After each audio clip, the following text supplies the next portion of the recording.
Você já imaginou ser atacado por um animal que cuidou durante 10 anos? Ou que tal então perder a vida tentando tirar uma foto de um animal selvagem? Eu sou o Luca do Protocolo Curioso e hoje você vai conhecer 3 pessoas que confiaram demais na sorte e no seu amor por animais selvagens. Já deixa seu like e bora pro vídeo. Catherine Chappell, a foto fatal. Catherine não era uma aventureira comum. Ela trabalhava nos bastidores de produções grandiosas como Game of Thrones, onde ajudava a criar mundos fantásticos com efeitos visuais de tirar o fôlego. Em 2015, enquanto fazia uma viagem pela África do Sul, decidiu visitar o famoso Lion Park, um local que prometia a chance de observar leões bem de perto, mas com segurança. Catherine estava bem empolgada com o celular nas mãos, registrando cada instante. Durante o safari, desobedeceu uma regra essencial de segurança. Abriu a janela do carro para tirar uma foto melhor. Em um ambiente controlado, isso pareceria inofensivo, mas ali estava no território dos predadores. Um dos leões, atraído pelo movimento e talvez por curiosidade, se aproximou rapidamente e atacou. Tudo aconteceu em segundos. O animal agarrou pelo pescoço diante dos olhos horrorizados do motorista, que nada pôde fazer. Catherine morreu antes que a ajuda chegasse. A tragédia de Catherine repercutiu mundialmente, não só por ligação com a série famosa, mas também pelo absurdo da situação. Como a simples janela aberta pode representar a diferença entre a vida e a morte? O Lion Park, já conhecido por permitir que visitantes ficassem muito próximos aos leões, recebeu diversas críticas. Muitos alegaram que a sinalização de segurança era insuficiente, enquanto outros apontaram para a imprudência da própria vítima. Testemunhas relataram que os guias reforçaram antes do passeio que todas as janelas deveriam permanecer fechadas. O caso gerou um intenso debate nas redes sociais, dividindo opiniões entre responsabilidade pessoal e falha estrutural no modelo de turismo. O parque foi fechado temporariamente e reaberto tempo depois, agora com regras mais rígidas. Leões, como qualquer outro predador, agem por instinto, e mesmo em cativeiro ou em parque de observação, eles não perdem seu comportamento selvagem. Uma ação impulsiva foi o suficiente para desencadear uma reação fatal. O que torna esse caso ainda mais interessante é a natureza traiçoeira da própria curiosidade humana. Catherine não buscava enfrentar o perigo, ela queria uma boa foto, como tantos fazem diariamente com seus celulares. Mas em contextos como esse, onde o ambiente natural exige respeito absoluto, um erro mínimo pode custar a vida. A história serve como um alerta brutal. Por mais que nos sintamos no controle, a natureza tem suas próprias regras. É comum subestimar o risco quando estamos atrás de uma lente, mas o predador à frente não distingue se estamos fazendo um vídeo ou ameaçando o seu espaço. O episódio de Catherine não foi o primeiro nesse parque, e infelizmente não foi o último, mas continua sendo um dos mais emblemáticos, principalmente por sua ironia trágica. Uma profissional que ajudava a construir mundos de fantasia acabou perdendo a própria vida extremamente real por uma escolha aparentemente inofensiva. Deixa aqui nos comentários o que você acha dessa tragédia. Acha que foi culpa do parque ou de Catherine que abusou da sorte? Você teria coragem de abrir a janela de um veículo no meio de um safari? Me conta aqui que eu quero saber. Grant Thompson, a obsessão que terminou em tragédia. Grant Thompson era conhecido na comunidade de raps do Texas como The Rapper Guy. Com apenas 18 anos, ele havia construído uma pequena reputação como criador e entusiasta de animais exóticos. Fascinado por serpentes, possuía várias em sua coleção pessoal, incluindo uma das mais perigosas, a cobra-rei asiática. Essa espécie é conhecida por seu tamanho imponente e veneno extremamente potente,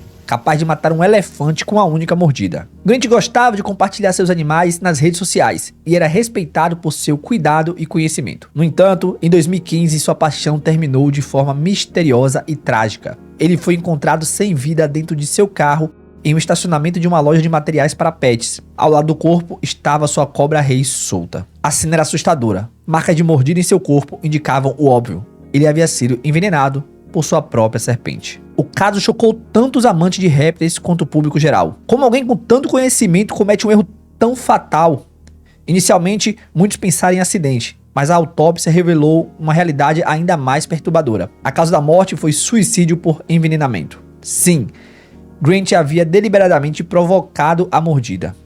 A cobra não fugiu, ele a manipulou de forma que ela o atacasse. Pouco tempo antes, Grant havia deixado mensagens nas redes sociais com um tom depressivo, indicando um possível sofrimento mental. O que antes parecia uma tragédia acidental passou a ser compreendido como uma decisão extrema, utilizando justamente o objeto de sua maior paixão, os répteis. A história se tornou ainda mais dolorosa para familiares, amigos e seguidores. Muitos ficaram sem compreender como um jovem aparentemente feliz e realizado pôde carregar tanto sofrimento silencioso. A morte de Grant Thompson revelou não apenas o perigo inerente de lidar com animais venenosos, mas também a importância de olhar para além das aparências. Na superfície, ele era um jovem apaixonado e entusiasmado, mas internamente talvez lutasse com pressões e dores que ninguém percebia. Seu caso também levou a um debate sobre regulamentações na criação de animais perigosos. Por que alguém poderia manter uma cobra-rei em casa com acesso relativamente fácil? E mais, como garantir que criadores, mesmo experientes, estejam mentalmente preparados para cuidar desses animais com responsabilidade? A comunidade répteis ficou abalada e dividida. Alguns argumentaram que a tragédia foi pessoal e isolada, outros defenderam leis mais rígidas sobre a posse de espécies venenosas. Mas acima de tudo, o nome Grant ficou como símbolo de uma combinação explosiva: o fascínio pelo exótico, o silêncio da dor emocional e a escolha de um fim que uniu os dois de forma irreversível. Dawn Brancheau, o show que deu errado.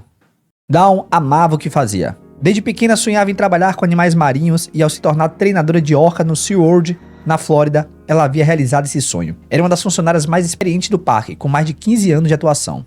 Seu carisma a tornava favorita entre o público e colegas, mas em 24 de fevereiro de 2010, o que deveria ser mais um show rotineiro terminou de forma brutal. Durante a apresentação com a orca Tilikum, Dawn foi puxada para dentro do tanque e a cena rapidamente se transformou em um pesadelo. A orca, com mais de 5 toneladas e quase 7 metros de comprimento, agarrou os cabelos da treinadora e não soltou mais. O público foi retirado, mas os esforços da equipe para resgatá-la foram em vão. Dawn morreu afogada e com múltiplos ferimentos, causados pela própria força do animal que ela conhecia tão bem. A tragédia expôs algo que poucos sabiam: Tilikum já havia se envolvido em outros incidentes fatais. Antes de chegar ao SeaWorld, o animal esteve em um dos episódios que resultaram em mortes humanas, incluindo a de uma treinadora em 1991 no Canadá. Mesmo com esse histórico, Tilikum continuava a ser utilizada no show do parque. A morte de Dawn gerou uma avalanche de críticas e levantou questões éticas sérias sobre o confinamento de orcas para o entretenimento. O documentário Blackfish, lançado em 2013, mergulhou fundo nessa polêmica. O filme revelou detalhes perturbadores da vida de Tilikum: sua captura ainda filhote, a solidão do cativeiro, a pressão dos treinos e o impacto psicológico desses fatores em um animal tão inteligente. Para muitos, ela não era um monstro, mas o resultado de anos de estresse e sofrimento. O SeaWorld tentou minimizar os danos, alegando erro humano, mas a opinião pública já havia mudado. Após a tragédia, o SeaWorld anunciou diversas mudanças. Os shows com orcas foram encerrados gradualmente e programas de reprodução foram suspensos. Tilikum viveu mais alguns anos, mas nunca voltou a se apresentar, morrendo em 2017. O caso de Dawn se tornou um símbolo de um movimento maior, o de repensar o uso de animais selvagens para entretenimento. A pergunta que ficou ecoando foi simples e assustadora: até onde podemos forçar a natureza a se adaptar às nossas vontades antes que ela reaja? A imagem de uma mulher sorridente sendo brutalmente morta por um animal que ela treinava há anos é mais do que uma tragédia. É um alerta. Dawn acreditava no que fazia e morreu fazendo o que amava, mas sua morte também mostrou que amor, experiência e dedicação nem sempre são suficientes quando se trata de colocar forças da natureza que, no fundo, nunca foram feitas para nos obedecer. Dawn acreditava no que fazia e morreu fazendo o que amava, mas sua morte também mostrou que amor, experiência e dedicação nem sempre serão suficientes quando se trata de controlar forças da natureza que, no fundo, nunca foram feitas para nos obedecer. Conhece mais alguma história como essa? Quem sabe esse vídeo ganha parte 2 com histórias sugeridas por você. Curtiu o vídeo? Então siga o protocolo, deixe seu like, inscreva no canal e assista esse vídeo aqui.